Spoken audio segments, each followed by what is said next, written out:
Sabe aquelas manias que a gente tem, às vezes de ficar contando, organizar as coisas, ou até mania de limpeza? A gente muitas vezes brinca e chama de toque, né? Mas isso não é toque não, toque é uma coisa séria.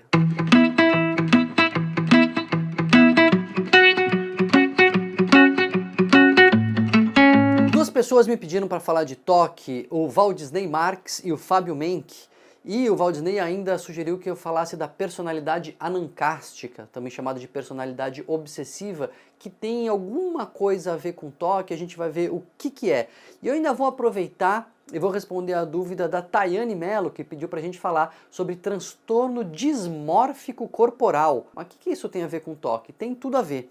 Nesse grande guarda-chuva aí que a gente chama de toque, existem várias manifestações de pessoas que têm preocupações excessivas, além do que é razoável esperar, irracionais, que muitas vezes a própria pessoa percebe que é exagerada, que é irracional, mas não consegue se segurar. Então isso classicamente no toque são aquelas preocupações com limpeza, com contaminação, ou às vezes de comportamentos errados. Muitas vezes a pessoa com toque, ela não é organizada, ela não tem aquela casa tudo certinho, o armário tudo certinho, ela pode ter até a casa bem bagunçada, mas ter outro tipo de obsessão, ela começa a achar que ela xingou Deus. Ela começa a achar que ela está cometendo alguns pecados que ela não consegue evitar. Muitas vezes ela acha que assim, vão pensar que eu estou dando em cima do outro, mas eu não sou gay, por que eles vão achar que eu dei em cima do outro? E aquilo começa na cabeça da pessoa, e qualquer tema pode virar um tema de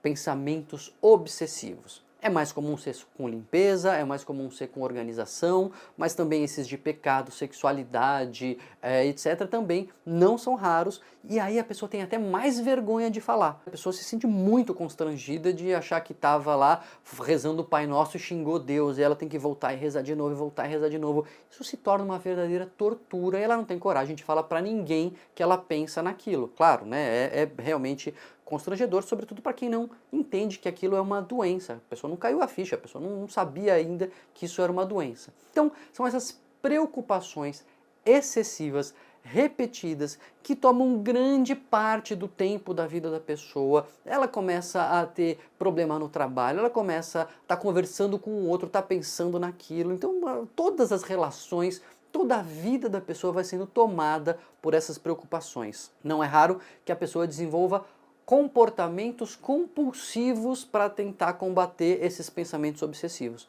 Por isso que a gente fala de transtorno obsessivo compulsivo. Aí a pessoa ela tem que verificar a chave lá se trancou. Ai, Daniel, mas eu faço isso toda vez que eu saio de casa, eu vou lá e volto para verificar se eu tranquei mesmo. Isso em princípio não é toque, isso pode ser só uma certa ansiedade que às vezes é até normal. No toque a pessoa tem que verificar 5, 10, às vezes 15 vezes. Acontece de a pessoa ter que voltar do trabalho para ter certeza que trancou. Está na garagem, volta e tem que voltar para a garagem e voltar para casa, e é um ciclo ali interminável. Às vezes a pessoa não consegue manter os seus horários de tanto ritual que ela tem. Então isso pode acontecer na chave, no gás, na luz, ver se trancou a porta, ver se está limpo, limpar de novo, limpa de novo e limpa de novo, e aí a pessoa chega às vezes até ter desgaste na mão, sangrar o dedo de tanto ficar esfregando, limpando, e nunca está limpo o suficiente. Não é que às vezes a gente tem aquela maniazinha, mas eu tenho que ir lá dar uma limpadinha de novo, mas quando você limpa a segunda vez, você se tranquiliza, fala, não, agora eu limpei a segunda vez, está tudo bem, vou viver minha vida.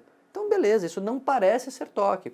No toque a pessoa vai lá, limpa a segunda, daí ela volta para a vida e fala, mas será que ficou limpo mesmo? E volta para limpar e não consegue voltar para a vida porque ela fica freada aí por esses rituais. Agora, às vezes, essas obsessões, esses pensamentos obsessivos não são sobre limpeza, sobre segurança ou sobre pecados, mas a pessoa pode ter uma preocupação excessiva com a própria aparência, com o próprio corpo. E aí que entra o transtorno dismórfico corporal, que foi a pergunta da Tayane. A pessoa às vezes pode até ter uma pinta, ela pode ter uma cicatriz, o dente ali trincado de algum acidente que aconteceu quando ela era criança, ou às vezes ela pode não ter nada aparente e ela fica obsessivamente pensando naquilo. Ou naquela pinta, ou naquela cicatriz, ou naquele dente, ou em alguma coisa que só ela vê. Ela acha que o nariz é um pouquinho torto, ninguém acha que o nariz é torto, mas para ela aquilo é uma coisa horrorosa e ela não consegue parar de pensar naquilo. E nos casos de transtorno dismórfico corporal, normalmente no caso do transtorno dismórfico corporal, a pessoa já tentou corrigir o que na cabeça dela é um defeito intolerável, às vezes com intervenções odontológicas, estéticas, plásticas, às vezes a pessoa fazendo coisas contra o próprio corpo, ela vai ali mesmo cutucando, tentando corrigir e acaba se machucando ainda mais e aí sim gerando algum problema. Lógico que vira uma bola de neve, porque forma uma cicatriz, a pessoa que já achava que tinha um defeito, aquilo se torna uma coisa insuportável. A pessoa tenta disfarçar, deixa o cabelo crescer, só sai de boné, de gorro. Em casos extremos já não sai de casa porque ela tem a certeza que está todo mundo olhando e apontando na rua, uma coisa que às vezes é uma pequena pinta ou às vezes é algo que você nem enxerga. É importante nesses casos a gente ter muita atenção quando a pessoa procura profissionais para intervenções estéticas. Porque não é raro que o primeiro profissional a ter contato com pessoas com transtorno dismórfico corporal sejam os profissionais da estética. Às vezes o dentista para fazer uma correção de um defeito que nem existe ou que é muito pequeno, às vezes esteticista, às vezes cirurgião plástico. Então é importante a gente estar atento para isso porque nunca vai ficar bom o suficiente na cabeça da pessoa. Nunca vai ser adequado, porque tem um transtorno por trás daquela insatisfação.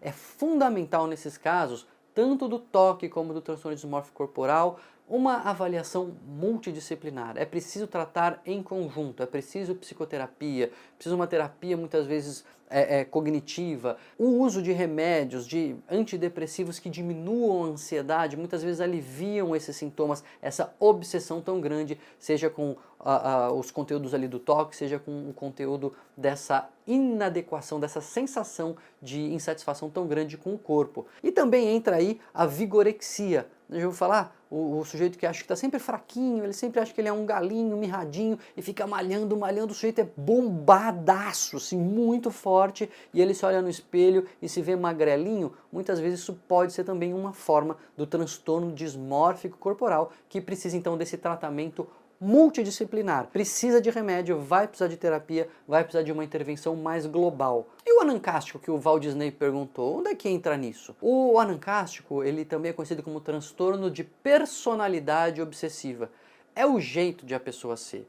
Aí não é um toque, não é uma coisa que domina a vida da pessoa, mas ela tem um jeitão obsessivo. Ela não é cercada de rituais, ela não é amarrada por aqueles sintomas que freiam a vida dela, mas ela é rigorosa, ela é rígida, todo mundo sabe que quando vai interagir com ela vai ter problema, porque nunca vai ficar bom o suficiente, e a pessoa ela é meio inflexível, sabe, vai pegando no pé dela e dos outros, vai todo mundo tendo que entrar naquela cartilha ali. Esse jeito de a pessoa ser, quando o jeito de a pessoa ser começa a trazer dificuldade, começa a trazer prejuízo na vida para ela, para quem vive com ela, a gente fala de um transtorno, mas aí é um transtorno de personalidade que vai precisar de uma boa psicoterapia para ajudar a pessoa a entender como que ela é e como ela pode dar um fim mais adequado para esse jeito, né? Como ela pode controlar algumas dessas inclinações e até dar um fim mais produtivo para esse jeito dela. Então essa aqui é a personalidade anancástica